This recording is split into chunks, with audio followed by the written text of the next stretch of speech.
Hi friends, ಎಲ್ಲರಿಗೂ ನಮಸ್ಕಾರ. ABS creators Bharati ಚಾನಲ್ಗೆ ಸ್ವಾಗತ. ಇವತ್ತಿನ ಸ್ಪೆಷಲ್ ಟೊಮಟೊ ಆಲೂ ಕರಿ. ಈ ಟೊಮಟೊ ಆಲೂ ಕರಿ ಬೆಳಗಿನ ಬ್ರೇಕ್ಫಾಸ್ಟ್ಗೆ ತುಂಬಾ ಚೆನ್ನಾಗಿರುತ್ತೆ. ಬಹಳ ಸುಲಭವಾಗಿ ಮಾಡ್ಬೋದು. ಇದು ಚಪಾತಿ, ರೋಟಿ, ಪೂರಿಗೆ ತುಂಬ ರುಚಿಯಾಗಿರುತ್ತೆ. ಬನ್ನಿ ಟೊಮಟೊ ಆಲೂ ಕರಿ ಮಾಡೋ ವಿಧಾನ ನೋಡೋಣ. ಮೊದಲಿಗೆ ನಾನು 4 ಆಲೂಗೆಡ್ಡೆನ ಕುಕ್ಕರ್ಗೆ ಹಾಕಿದ್ದೇನೆ. ಇದಕ್ಕೆ 1 ಕಪ್ನಷ್ಟು ನೀರು ಹಾಕಿ ಸ್ವಲ್ಪ ಉಪ್ಪು ಸೇರಿಸಿದ್ದೇನೆ. ಈಗ ಲಿಡ್ ಕ್ಲೋಸ್ ಮಾಡಿ 2 ವಿಸಲ್ ಆದಮೇಲೆ ಆರಲು ಬಿಡುತ್ತೇನೆ. ನೋಡಿ, ಈಗ ಆಲೂಗೆಡ್ಡೆ ಚೆನ್ನಾಗಿ ಬೆಂದಿದೆ. ಇದರ ಸಿಪ್ಪೆ ಬಿಡಿಸಿ ಇಟ್ಕೊಳ್ತಾ ಇದ್ದೀನಿ. ಈಗ ಮಸಾಲೆಗೆ ಫ್ರೈ ಮಾಡ್ಕೊಳ್ಳೋಣ. ಪಾನ್ಗೆ 1 ಟೇಬಲ್ ಸ್ಪೂನ್ನಷ್ಟು ಎಣ್ಣೆ ಹಾಕಿ, ಎಣ್ಣೆ ಕಾದ್ಮೇಲೆ 1 ಗೆಡ್ಡೆ ಕಟ್ ಮಾಡಿದ ಈರುಳ್ಳಿ ಸೇರಿಸಿ, 2 ಚೂರು ಚಕ್ಕೆ, 5 ಲವಂಗ, 6 ಅಥವಾ 7 ಮೆಣಸಿನಕಾಳು ಹಾಕಿ, 2 ಕಟ್ ಮಾಡಿದ ಹಸಿರು ಮೆಣಸಿನಕಾಯಿ ಸೇರಿಸಿ, ಈರುಳ್ಳಿ ಬ್ರೌನ್ ಕಲರ್ ಬರುವವರೆಗೆ ಫ್ರೈ ಮಾಡ್ಕೊಳ್ಳೋಣ. 2 ಹೆಚ್ಚಿದ ಟೊಮಟೊ, 1 ಇಂಚು ಶುಂಠಿ ಪೇಸ್ಟ್, 1 ಗೆಡ್ಡೆ ಜಜ್ಜಿದ ಬೆಳ್ಳುಳ್ಳಿ, 2 ಟೇಬಲ್ ಸ್ಪೂನ್ನಷ್ಟು ಕೊಬ್ಬರಿ ಸ್ಲೈಡ್ಸ್ ಹಾಕಿ ಚೆನ್ನಾಗಿ ಮಿಕ್ಸ್ ಮಾಡಬೇಕು. ಈಗ ಇದೆಲ್ಲ ಚೆನ್ನಾಗಿ ಫ್ರೈ ಆಗಿದೆ. 2 ನಿಮಿಷ ಆರಲು ಬಿಡೋಣ. ಈಗ ಮಸಾಲ ಆರಿದೆ.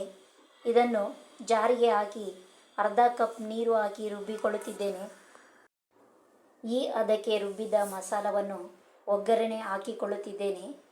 ಇದೇ ಪಾನಿಗೆ 2 ಟೇಬಲ್ ಸ್ಪೂನ್ನಷ್ಟು ಎಣ್ಣೆ ಹಾಕಿ, ಅರ್ಧ ಟೇಬಲ್ ಸ್ಪೂನ್ನಷ್ಟು ಜೀರಿಗೆ, 1 ಟೀ ಸ್ಪೂನ್ನಷ್ಟು ಸಾಸಿವೆ ಹಾಕುತ್ತಿದ್ದೇನೆ.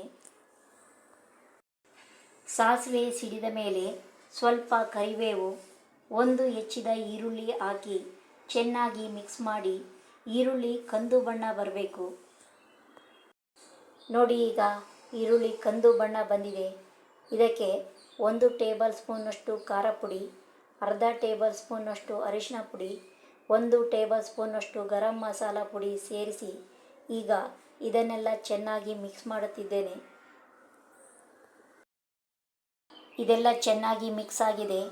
ಈಗ ರುಬ್ಬಿದ ಮಸಾಲವನ್ನು ಹಾಕ್ತಾ ಇದ್ದೇನೆ.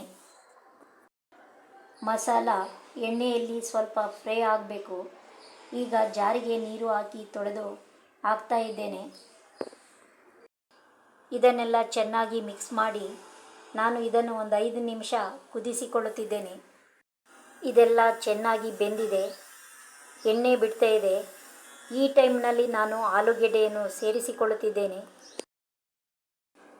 ಇದನ್ನೆಲ್ಲ ಚೆನ್ನಾಗಿ ಮಿಕ್ಸ್ ಮಾಡಿ ರುಚಿಗೆ ತಕ್ಕಷ್ಟು ಉಪ್ಪು ಸೇರಿಸುತ್ತಿದ್ದೇನೆ. ಹಾಗೆ ಈ ಕರಿ ಯಾವ ಹದಕ್ಕೆ ಬೇಕೋ ಅಷ್ಟು ನೀರು ಸೇರಿಸಿಕೊಳ್ಳಬಹುದು. ಈ ವಿಡಿಯೋಗೆ ಲೈಕ್ ಮಾಡುವುದನ್ನು ಮರಿಬೇಡಿ. ನನ್ನ ಚಾನಲ್ಗೆ ಸಬ್ಸ್ಕ್ರೈಬ್ ಆಗಿ ಹೆಚ್ಚಿನ ವಿಡಿಯೋಗಳಿಗಾಗಿ ಪ್ರೋತ್ಸಾಹಿಸಿ. ಇದೆಲ್ಲ ಚೆನ್ನಾಗಿ ಬೆಂದಿದೆ. ನೋಡಿ, ಈ ರೀತಿ ಎಣ್ಣೆ ಬಿಡಬೇಕು. ಈ ಟೈಮ್ನಲ್ಲಿ ಸ್ವಲ್ಪ ಕೊತ್ತಂಬರಿ ಹಾಕ್ಕೊಳ್ತಾ ಇದ್ದೇನೆ. ನೋಡಿದ್ರಲ್ಲ, ಬಹಳ ಕಲರ್ಫುಲ್ಲಾಗಿ ತುಂಬ ಚೆನ್ನಾಗಿದೆ. ಇದನ್ನೆಲ್ಲ ಮಿಕ್ಸ್ ಮಾಡಿಕೊಂಡ್ರೆ ಕರಿ ರೆಡಿಯಾಗಿದೆ. ನಾನು ಇವಾಗ ಪೂರಿ ಜೊತೆ ಸರ್ವ್ ಮಾಡಿಕೊಳ್ಳುತ್ತಿದ್ದೇನೆ. ನೋಡೋಕ್ಕೂ ಚೆನ್ನಾಗಿದೆ, ಬಹಳ ಟೇಸ್ಟಾಗೂ ಇದೆ. ನೀವು ಕೂಡ ಟ್ರೈ ಮಾಡಿ. ಈ ವಿಡಿಯೋ ನೋಡಿದ್ದಕ್ಕಾಗಿ ಧನ್ಯವಾದಗಳು. Thank you.